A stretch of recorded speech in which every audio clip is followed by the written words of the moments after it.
Blog Talk Radio. Hello, everyone in the franchise world. My name is Paul Segreto, and this is Franchise Today.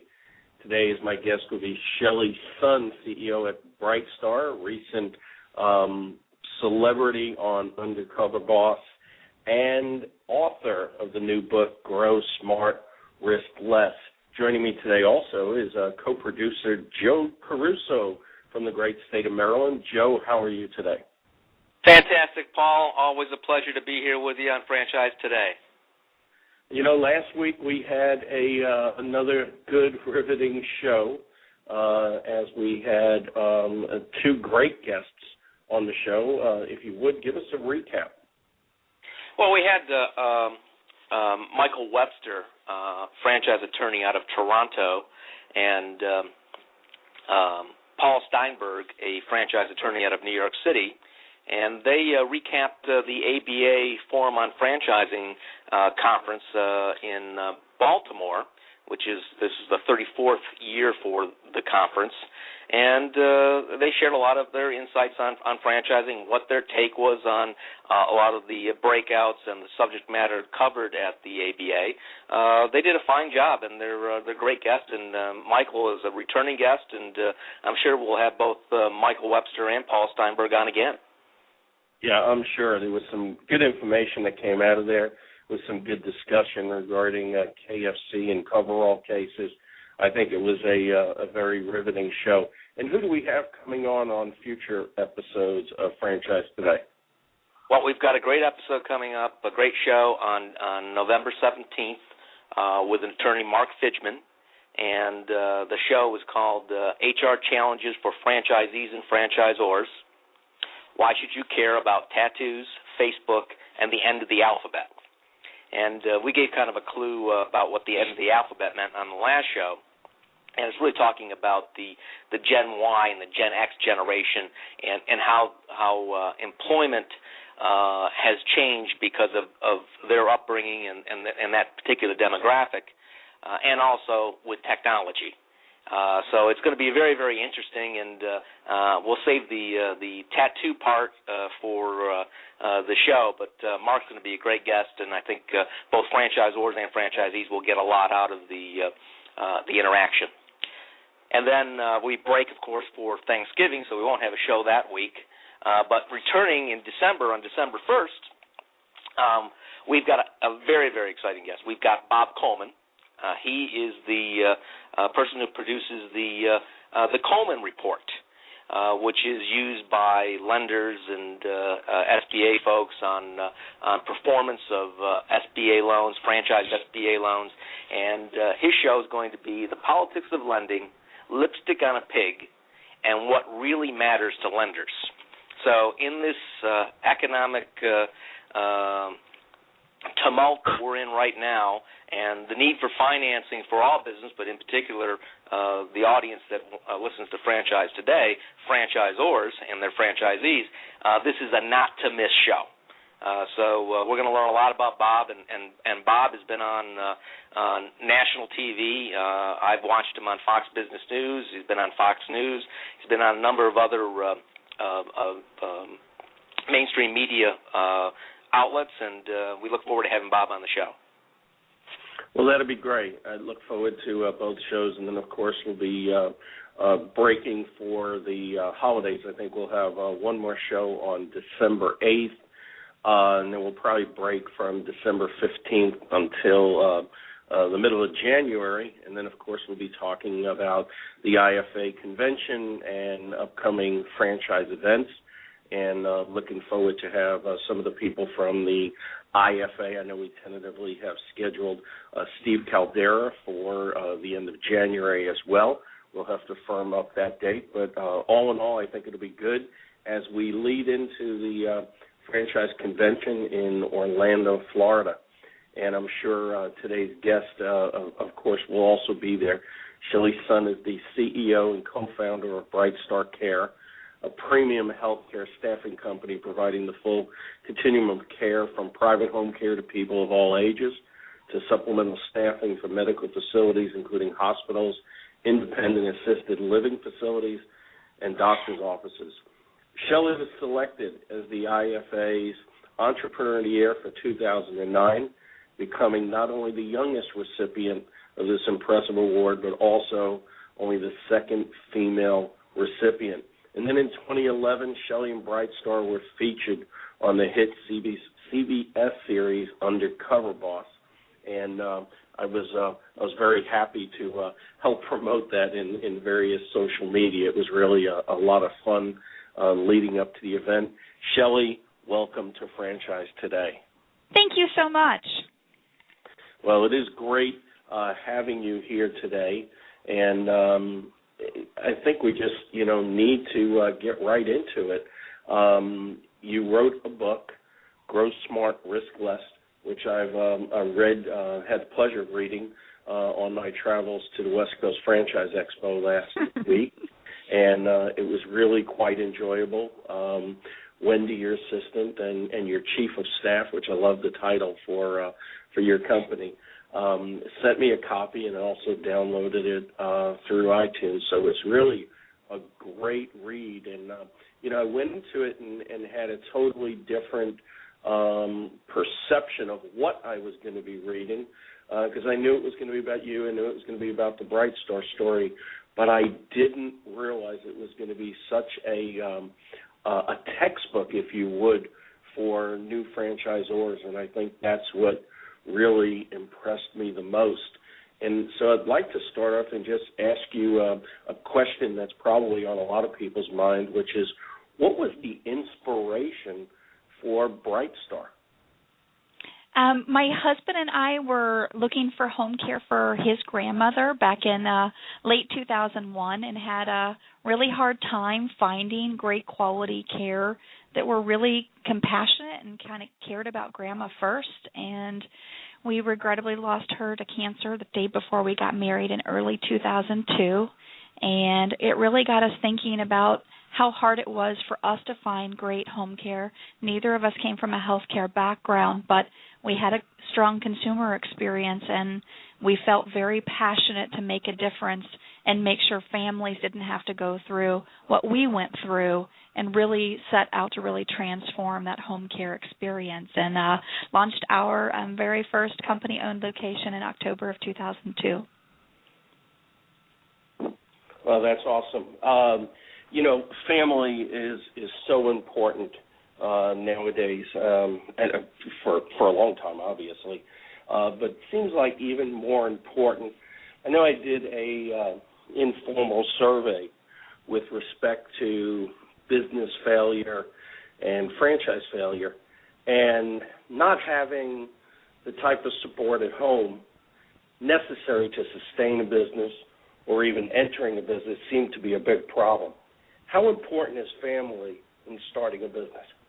I think it's critical, and I think it's the if you're married or have a partner, I think it's absolutely your core unit at home being on the same page with how many hours it will take, the money it will take up front to build something for the future, that everything else kind of will be second fiddle for a while you're trying to launch a new business. But I think it extends, at least for me, beyond that, is really trying to be diligent about having everyone that you surround yourself with be very positive and upbeat, be energy givers, not energy takers. Because, starting a business is hard, and you're going to have days where you're like, wow, why did I do this? And I didn't realize it would be so hard. And you want to have people at that right time that are going to encourage you to see it through, not go, well, why did you leave your corporate job? You could go back. And so I found for me that those folks that were not encouraging in my life, whether they were family or friends, I really needed to distance myself when I was in that really heavy stress, high growth stage of the initial stage of our business, when more money is naturally going out than coming in. And I think that's true for any business owner, franchisor, franchisee, entrepreneur, is trying to have a very strong support network, both at home but also in kind of that close circle of family and friends that are going to encourage you during the tougher times.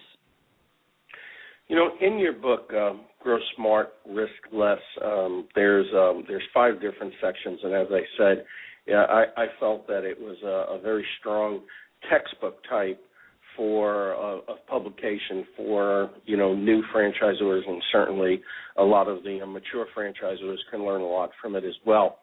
And it takes us through evaluating the plan, laying the foundation for successful growth, building the franchise family, executing for sustainability, and achieving growth and scale. And then, of course, there are various subchapters in the book. And I love the story at the beginning, if you would, when you found out you were pregnant with twins and then had some bed rest and actually started on the journey of really documenting your trek into franchising. What was that like?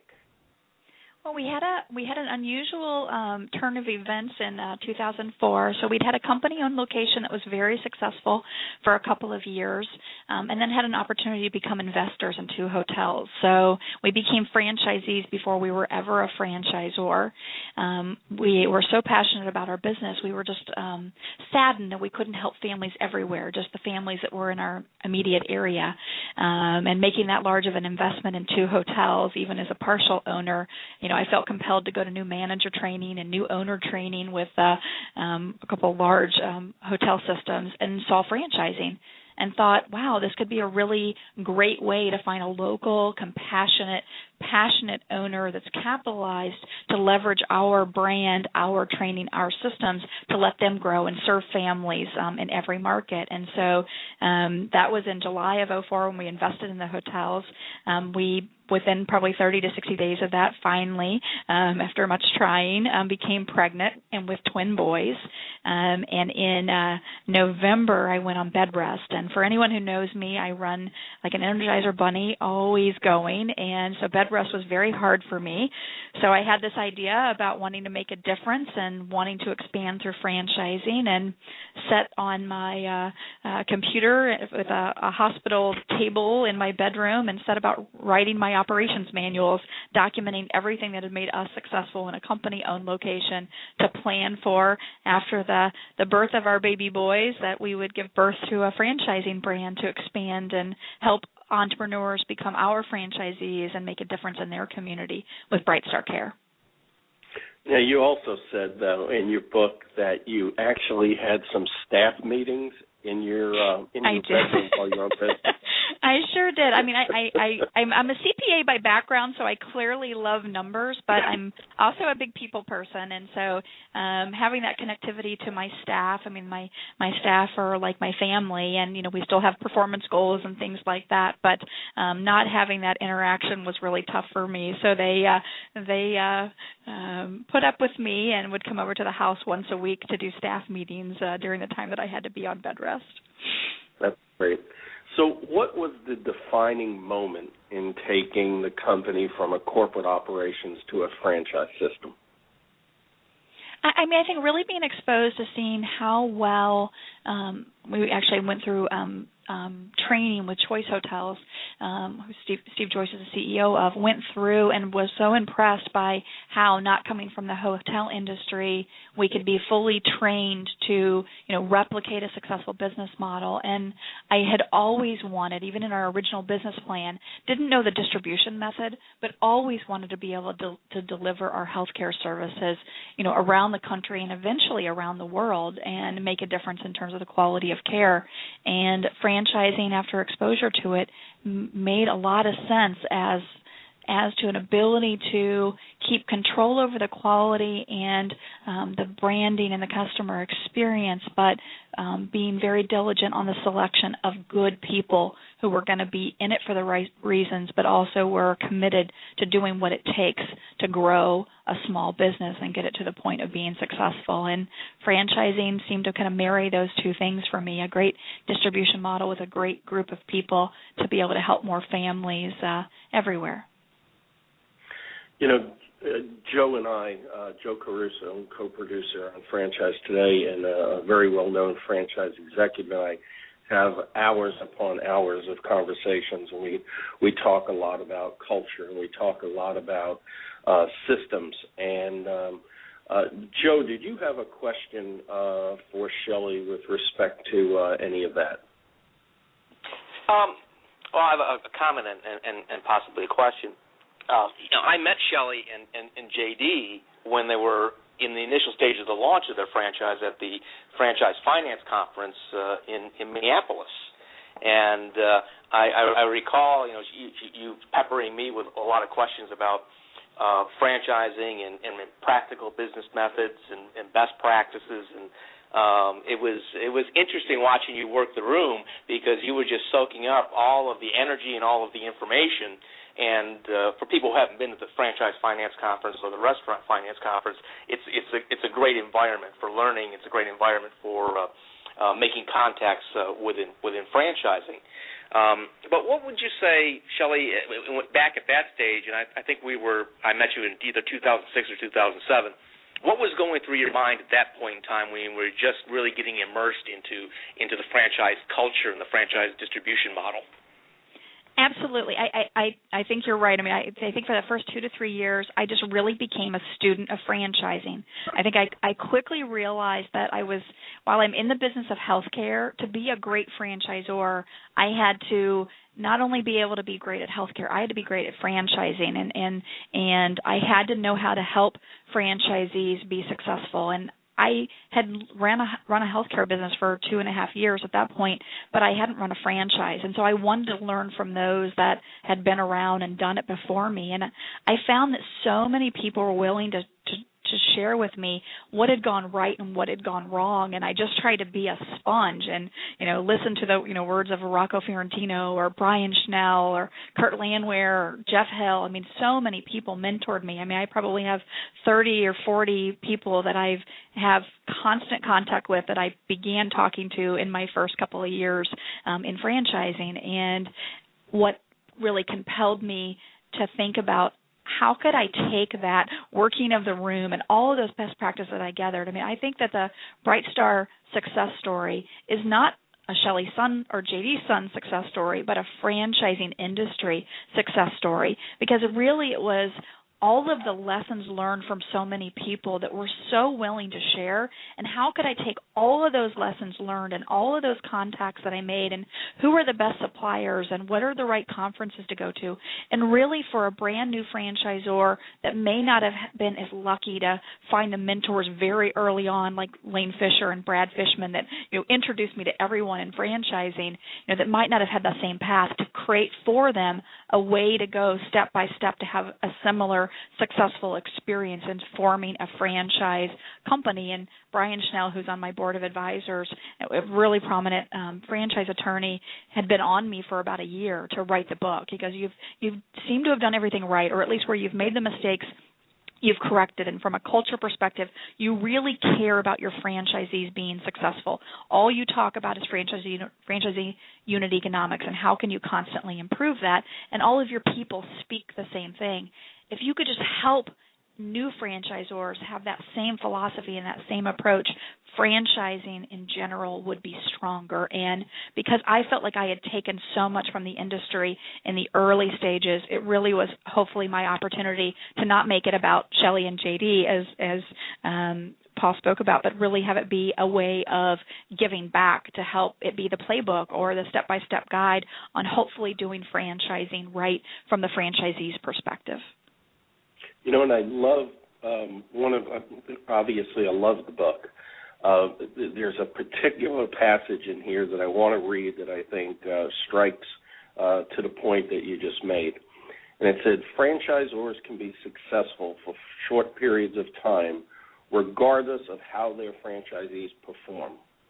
But the franchisors who enjoy the greatest long-term success follow a model in which the majority of their franchisees can make money, can succeed, and are highly satisfied with the franchisor-franchisee relationship. In particular, the founder CEO must have passion and commitment to a relentless pursuit of improving franchisee unit economics. And I think that's just a compelling statement. Certainly, you and JD definitely show the passion for your brand and the passion for your business. Explain some of your thoughts behind franchisee success and unit economics. Well, I think it starts with selecting the right franchisees. And so, understanding over time if there are similarities on franchisees that are more successful and being disciplined to select those franchisees, and similarly looking if there's common characteristics or backgrounds or experiences of those that are struggling or underperforming and don't have the discipline to turn down the checks, to not have people joining your system that may not have what it takes to be successful.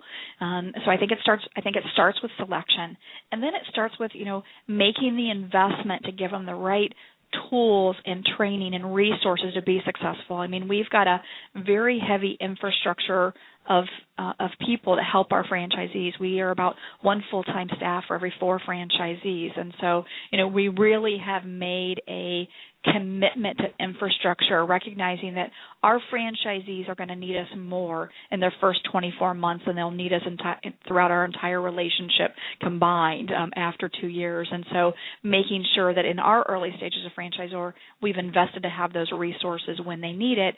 And then, we may be able to double or triple or quadruple our number of franchisees and only minimally increase our infrastructure from here on out. But it's a front-loaded investment, much like our franchisees are making a front-loaded investment. They'll spend, all of their investment range for the most part, in the very early stages of the business.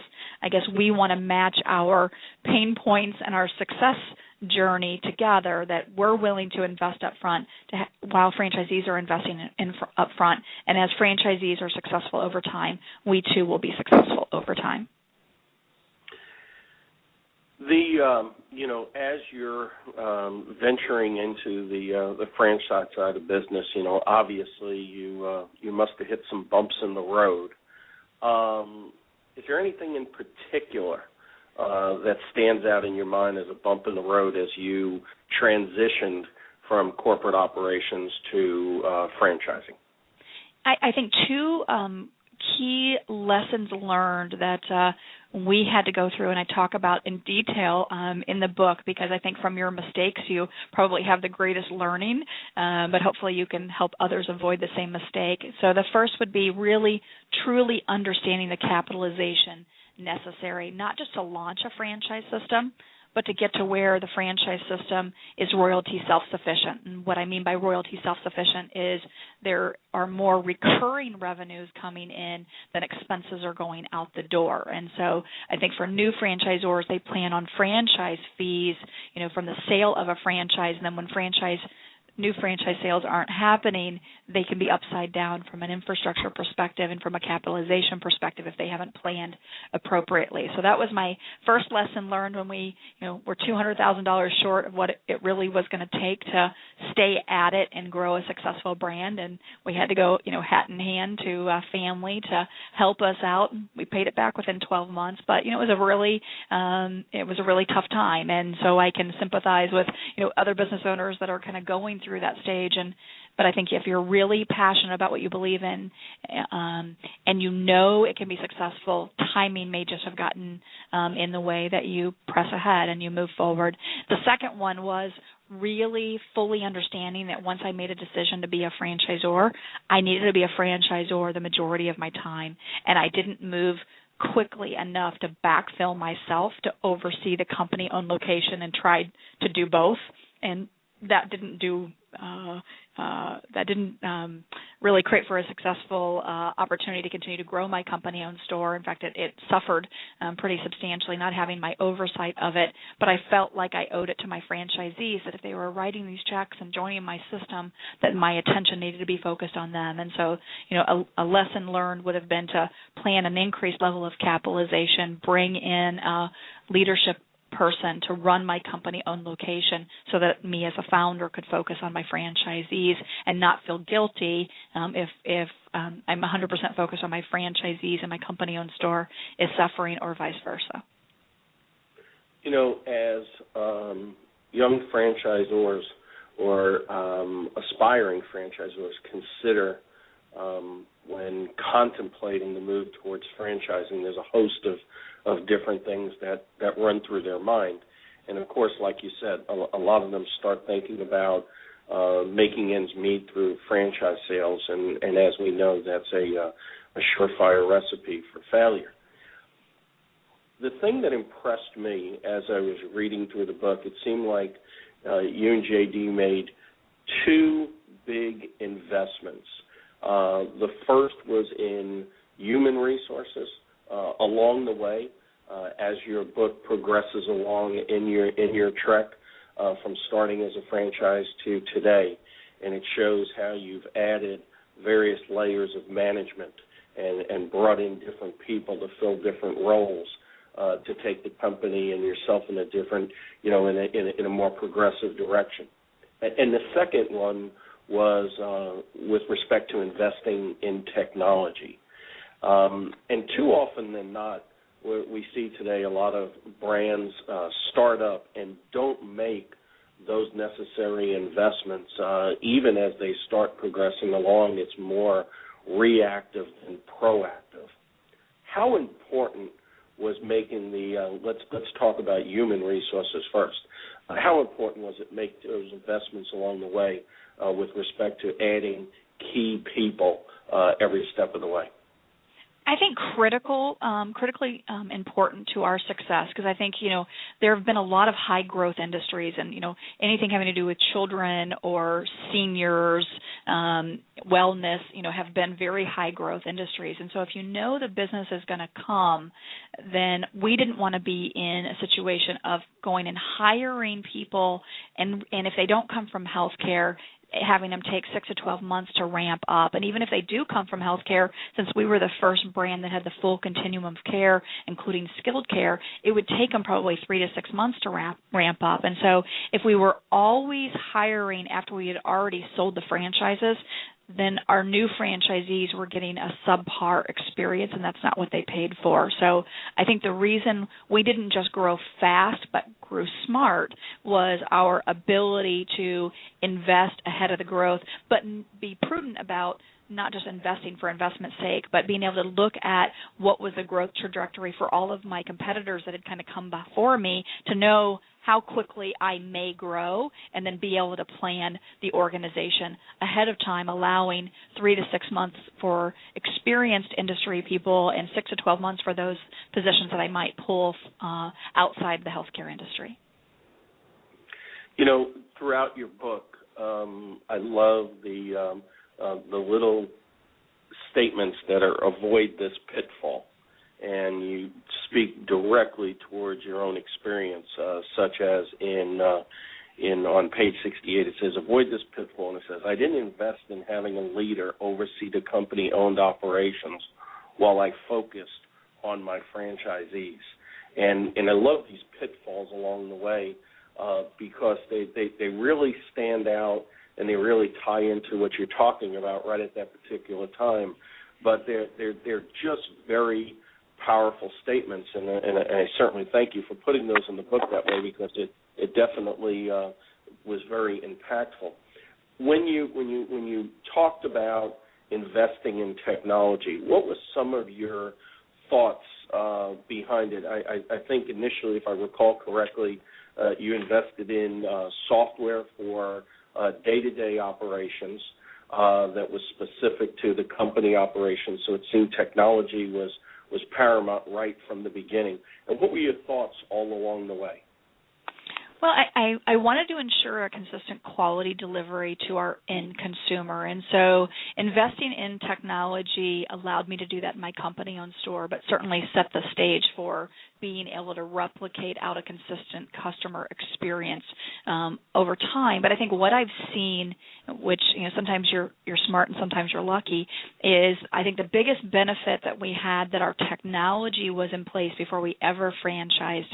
And talking to other franchisors, I think many are envious that every transaction that's ever been done by a franchisee is in our database. And so we're able to help franchisees understand, are you ahead or behind of where you should be this week?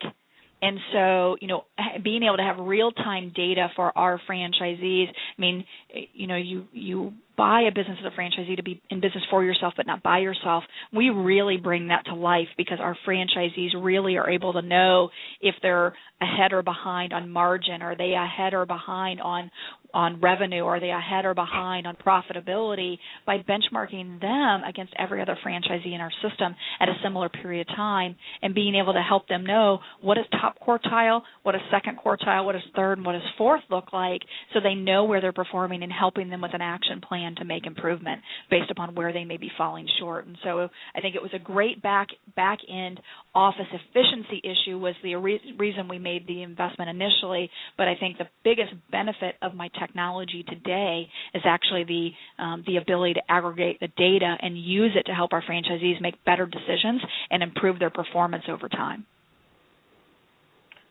When we're talking about aspiring franchisors that are contemplating the move towards franchising, obviously a lot of aspiring franchisors have a hard time dealing with the franchise model because they don't want to give up control. And one of the things that really struck me in your book, too, was the section when you spoke about transitioning from the founder to the CEO, where apparently you've already given up some control to key people, and obviously you have franchisees running with the ball. How hard is it to make that transition from founder to CEO? I think it can be difficult emotionally, but for me, I think if you've got good guardrails to really be able to inspect what you expect, I think abdicating authority and not checking in on the results is dangerous, first of all, and secondly, can harm the brand. I think for me, when I have transitioned some day-to-day authority, I still have reports that are allowing me to inspect what's being done to make sure it's meeting my expectations. And where I feel like we might be losing a little bit of touch based upon the distance from me to my franchisee, I step back in. And so I don't do that forever, but I do it to be a learning moment for my staff about why I stepped in, what I did, and how to make that a repeatable event by them through new learning, training, and heart that may have been missing in what we were delivering to a franchisee.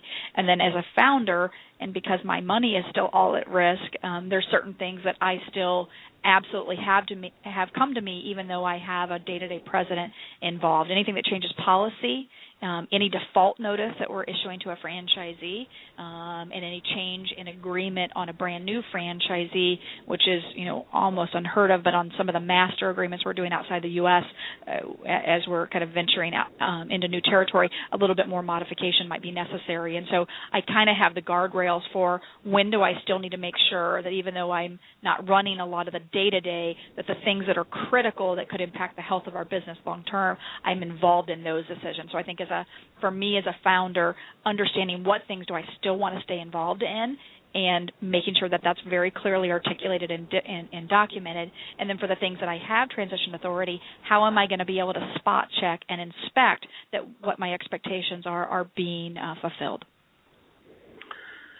We're speaking here today with Shelly Sun, CEO at BrightStar and author of the new book, Grow Smart, Risk Less, today on Franchise Today. Shelly, in your book, you speak about growing your organization from within, and I know when you contemplated bringing on a president of the company to handle more of the day-to-day operation, you did so from within. And throughout the book, as I mentioned, you have the avoid the pitfalls, and there's also another little moniker there, which is a little light bulb. And the one in particular I read, it says, our breakthrough came with recognizing that leadership was responsible for ensuring that employees were being developed for their future roles and understood the opportunities the future held.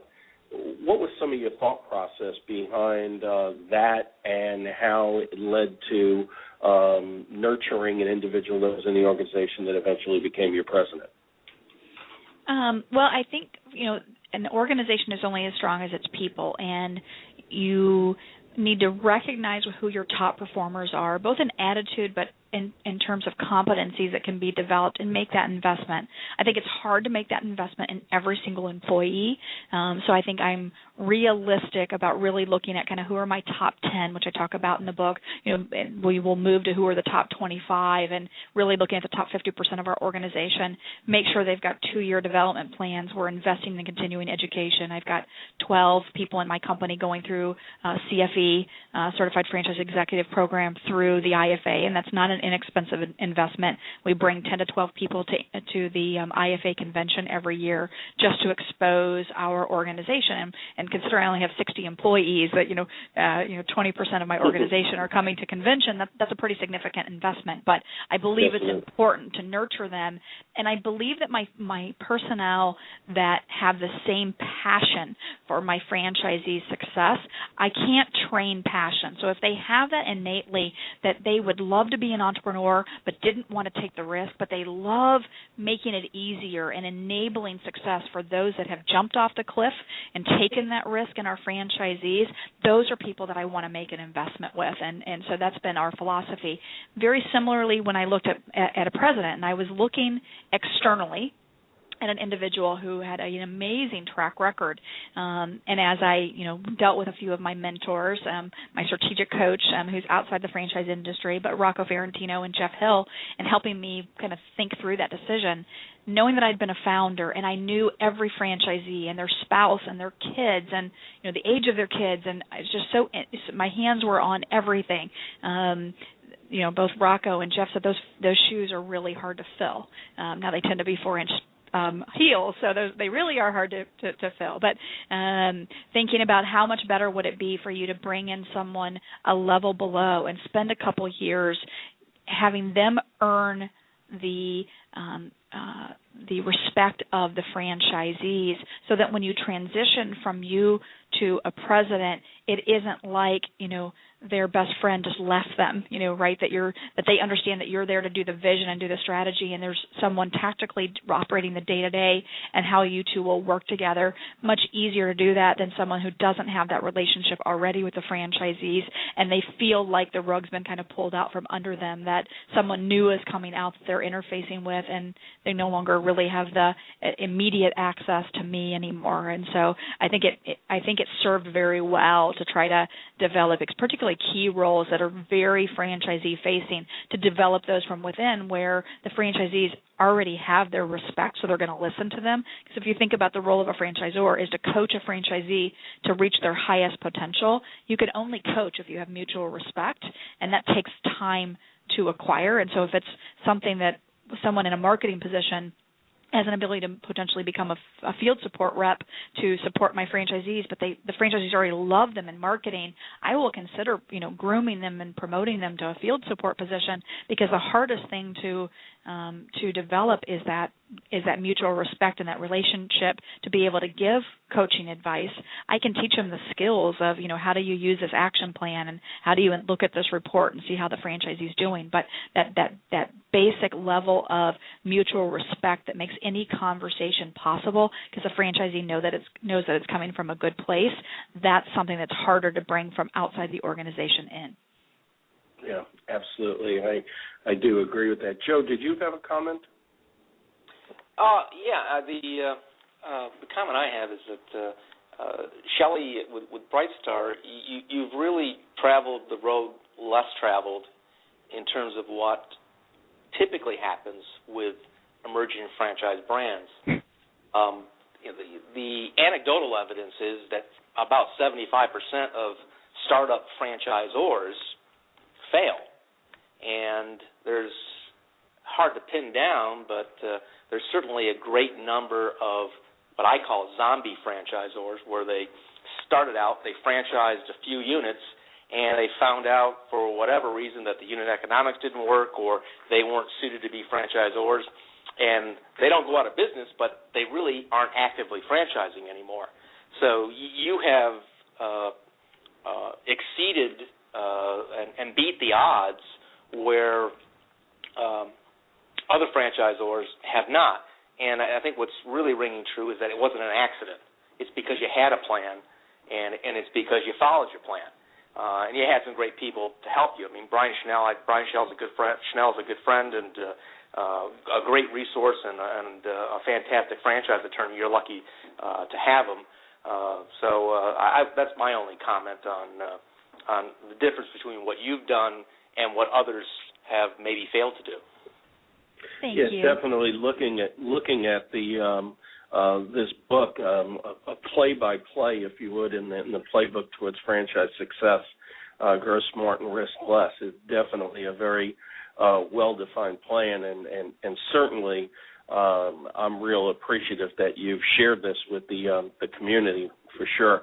You know, going back, I was remiss. I started to ask you a question with respect to investment in human resources, but also technology. And in the book, as we get towards the middle of the book, you said, we see greater opportunities to accelerate our franchisees' results and our own with a large number of technology enhancements that will be completed in 2011.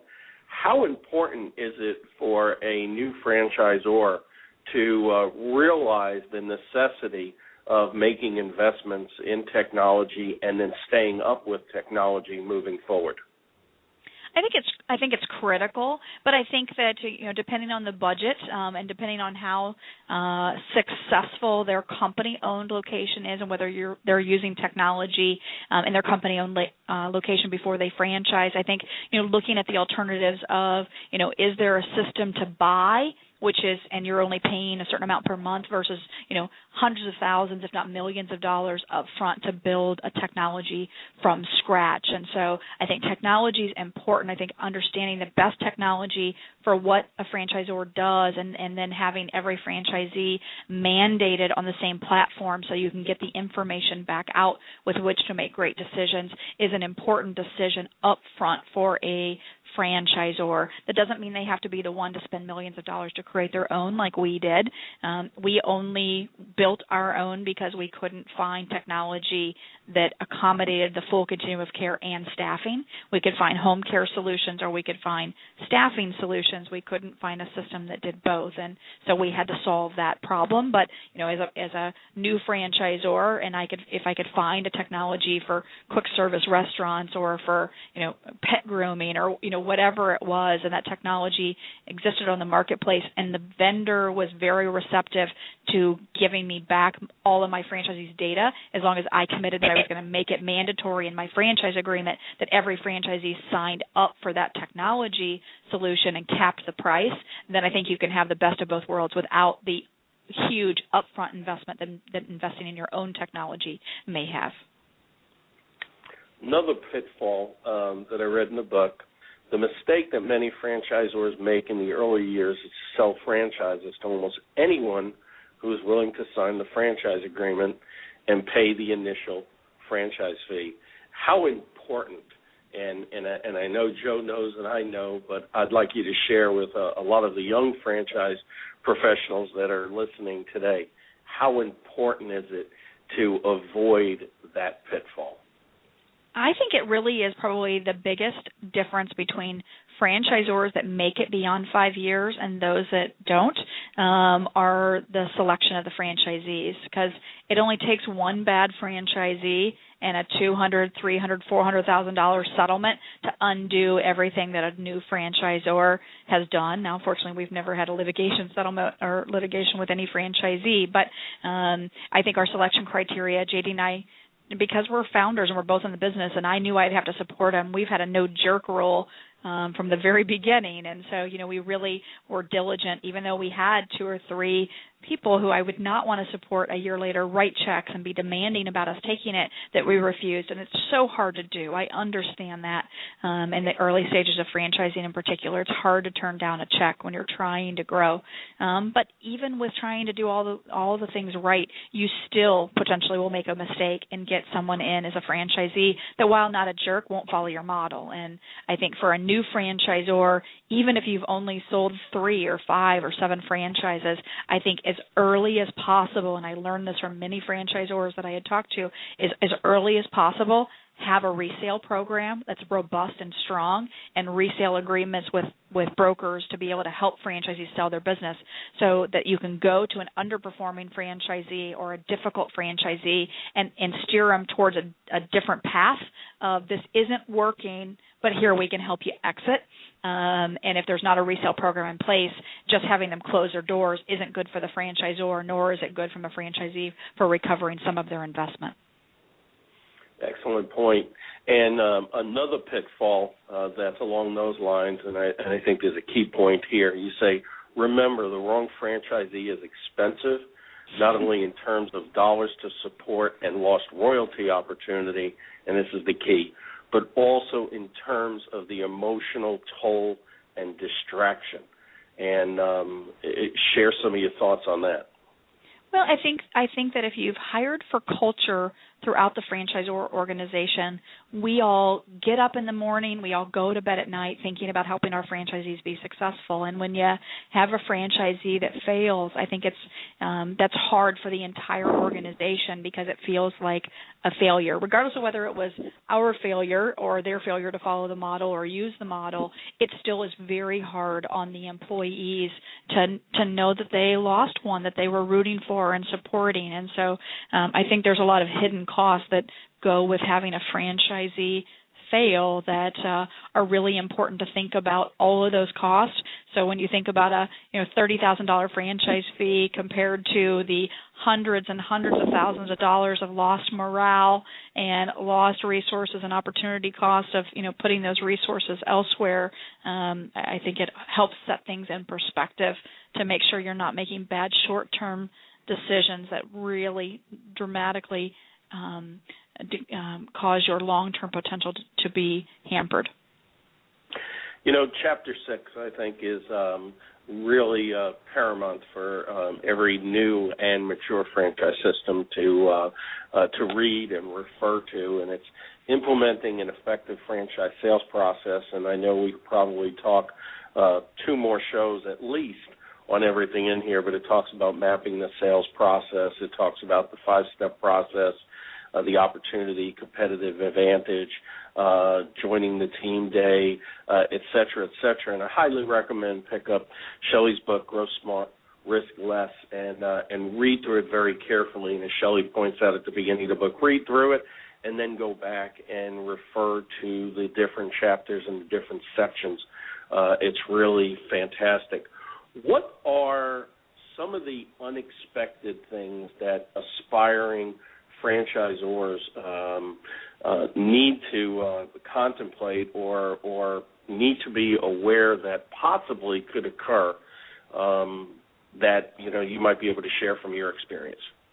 Well, just thinking about even just the chapter that you just referenced, because I think that the success of a franchise system is all about the franchisees that are in the system. And so I think one thing that took us a little while to figure out, but that really serves us well today, is building that franchise sales process to validate that your candidate will follow a system. So at each stage of our sales process, we actually give homework. And so if they won't follow the homework and do what we're asking them to do before they write a check, they likely won't do so after they write a check and become a franchisee. So it really becomes a great way for us to add one more layer to a good interview of a franchise candidate to make sure they're going to be a good cultural fit and ultimately have an opportunity to be successful. Any franchisee who won't follow the model, I don't know why they become a franchisee in the first place, but it happens. To be able to have a way to spot check their ability to follow directions and follow the system and listen is important, I think, before they ever become your franchisee. And then I think for a franchisor that really wants to succeed long term is really understanding how they make money. I'm always amazed when I go to a conference and they ask about, what's the number one way that franchisors make money? And 90% of the hands go up in the room and they're all yelling franchise fees. And really the right answer, which it always gets to that, is it's about royalties and that recurring revenue stream. Well, the initial franchise fee you can get just for showing up and just signing an agreement. To get the royalties and have those grow mean you have to be all about helping franchisees be successful. And I think the franchisors that invest and think about how do they maximize royalties, which means maximizing the revenues that their franchisees are able to derive, are really those that are the most successful, and those that focus on increasing franchise fees by just getting people through the door are the ones that we are probably in that 75% failure rate that you quoted. An excellent section on executing for sustainability that leads into how does the franchisor make money is an excellent chapter as well. Many say that entrepreneurs don't always make good franchisees. What's your opinion on that? I think that both franchisor and franchisee need to be entrepreneurial enough to be willing to take a risk and to keep at it in the face of all adversity and put on the happy face for your employees and your customers every day. And so I think that's where that the entrepreneurial drive and passion is both important for franchisor and franchisee. I think for both franchisor and franchisee, though, it's also important that both sides understand what each one's role is, and that it's the importance of the system. And so the franchisor needs to be all about protecting the system, protecting the brand, and making the decisions that fulfill that. And the franchisee needs to be entrepreneurial enough to find ways to improve or find new revenue sources, but not so outside the box or renegade of a entrepreneur that they won't follow the model to begin with. So in my way, I would say that from a franchisee perspective is they need to be able to follow the entire business model, and they may be entrepreneurial enough that they're able to give back to the system by suggesting 5 to 20% improvements that allow them to tap into their entrepreneurial creativity, but in a way that they're working with their franchisor to pilot a program, share the information, and then mutually agree whether those new programs should be rolled out system-wide or not. And I think that establishing the culture up front about we want you to be innovative, but we want you to learn the model first. One thing that I do in training with our brand new franchisees is say, get out your notepad. Every great idea that you have about changing the model, I want you to write it down on this notepad for the next 12 months. And then once you learn the reason why it's not a good idea, come back in and cross out the ones that you will discover won't be really good ideas once you know more. And at the end of 12 months, we're happy to look at what those great ideas are, but you need to know the business model first. And the people who aren't offended by that are entrepreneurial enough to be successful as a franchisee, and those that aren't should probably be out on their own and not in a franchise brand. Let's shift gears a little bit, and let's go to the Shelly Sun in blue scrubs, tennis shoes, and short dark wig, leaving behind the high-end shoes, and so we're of course referring to your experience on the hit reality show Undercover Boss. Share some of your experience with that. That had to be very enjoyable and enlightening, but probably a little bit stressful as well. It was an amazing experience. I mean, JD and I got into the business to make a difference through home care. And so the excitement of franchising was to help more families. The fear of franchising is that a franchisee may not do for a family what I would do myself. And so having an opportunity to truly go undercover and see on the front line that our franchisees were doing the things for the families that made me so proud was kind of a once-in-a-lifetime experience. I think the interesting kind of behind-the-scenes pieces that people may not realize about the show is I didn't even know which locations they were going to. So these were not our best of the best franchisees. These were not our highest-performing franchisees, and these were not our best caregivers that were working for the franchisees. So the behind the scenes is giving them a list of every franchise location. And as a franchisor, that makes you a little bit nervous because you've got top, middle, and you might have some that you've got in a action plan scenario. And then having them go to those locations and interview behind closed doors about 200 caregivers and have them decide. And I was not able to know even where they were fine-tuning to where I was going. I didn't know what city I was even flying to until I checked in at the airport. So, trying to really keep the CEO who's in control of everything off her game to have to go into this scenario. But it made me so much more proud knowing that I wasn't going in and just inspecting my top locations. I was going into a random sample of franchisees, a random sample of caregivers, and all of them I would hire to take care of my own twin boys that are 6 years old and the love of my life, or for my mother or my father who passed away 2 years ago to take care of them. That made me so proud, and I don't know of any other way I could have gone in and seen the quality or inspected the quality as Shelly Sun, but as Linda, I was able to do that. I'm so happy that you explained that to us, because I'm sure you know the perception is that those locations and franchisees were handpicked. So thank you for sharing that, because I think a lot of people had the perception that they were handpicked. We're closing in at the top of the hour, and we probably could talk another 2 hours at least.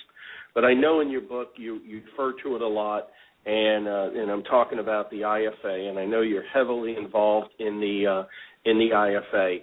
How important is it for new franchisors to work with the International Franchise Association? I think if you're not going to be heavily involved in the International Franchise Association, don't franchise. And if you're already a franchisor and not involved, get involved today. And if you're not going to make that commitment, stop franchising, because so much of my success is because of the education that I was able to obtain. I mean, within my first 18 months of being a franchisor, I became a certified franchise executive. I was passionate about learning. If I was going to do something, I was going to do it right and from a place of understanding, not thinking how I would be a good franchisor. I wanted to know what it took to be a good franchisor. And it's such a giving organization. I mean, the networking that goes on at conventions and at, we're headed next week to the Executive Leadership Conference in Miami with, C-level executives of franchisors.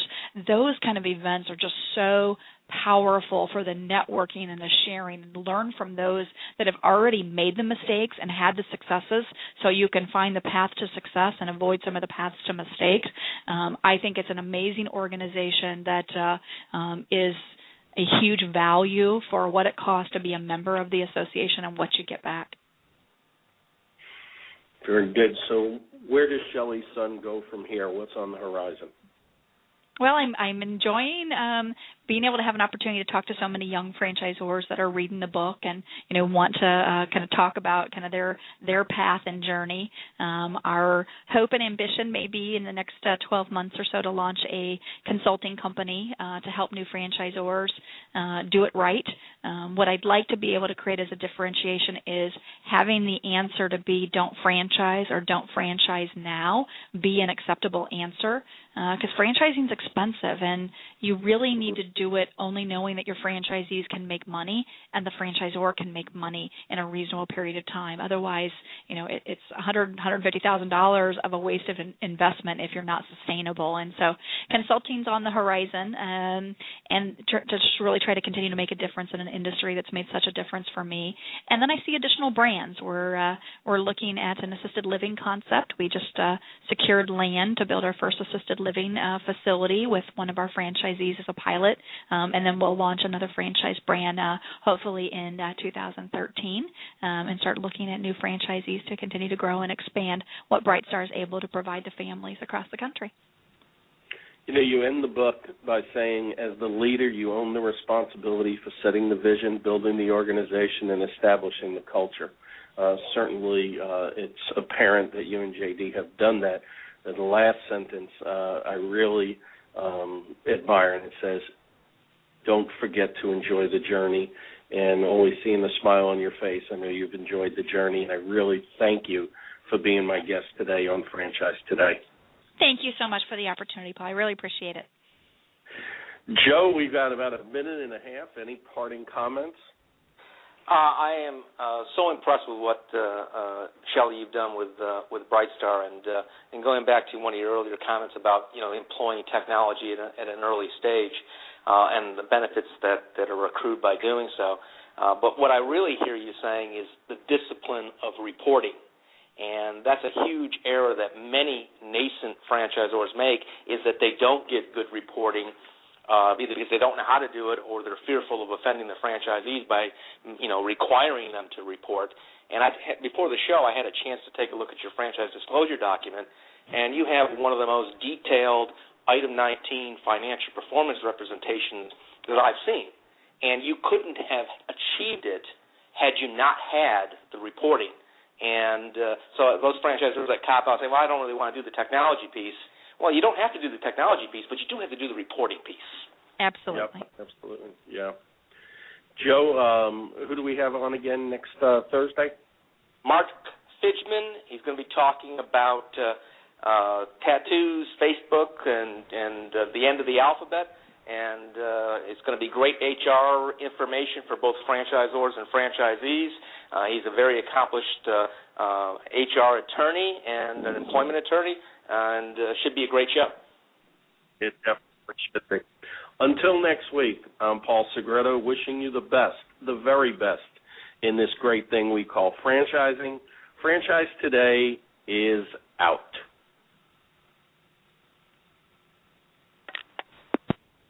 When you're part of a military family, you understand sacrifice and support. At American Public University, we honor your dedication by extending our military tuition savings to your extended family. Parents, spouses, legal partners, siblings, and dependents all qualify for APU's preferred military rate of just $250 per credit hour for undergraduate and master's level programs. American Public University. Value for the whole family. Learn more at apu.apus.edu/military.